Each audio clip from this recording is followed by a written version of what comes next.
guys, magbabalot na tayo ng uling. Magbabalot na si Namet. Ganito. Mabawi raman na. Kapalit raman na to.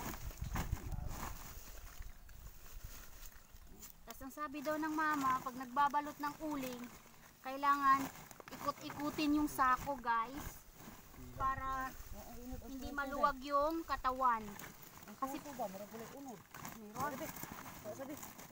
Ang susuari, marag walay unod. Masin ko na ko mataga. Dito ka sa puwet mo, nakikita sa YouTube.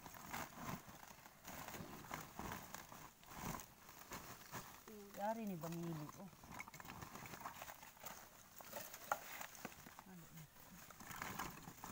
So, nakatatlong sako na kami. Simula kanina.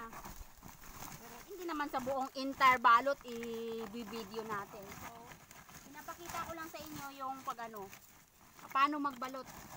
Yan, kailangan yung dulot-dulo, yung end ng sako, lagyan ng uling para hindi daw maluwag. Kasi pag pinasan to, maluwag siya pag pinasan mo to pababa mamaya. O kung kailan to namin ibababa doon.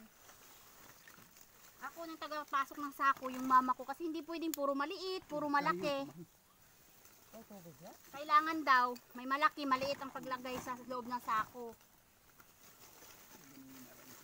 Tapos, sa ganito, mama ko yung doon banda kasi siya ang mamimili ng ipapasok ko sa sako. Sa bato, apel ah. Kasi wala akong idea kung paano. Baka mamaya lahat malaki yung may lagay ko, walang maliliit.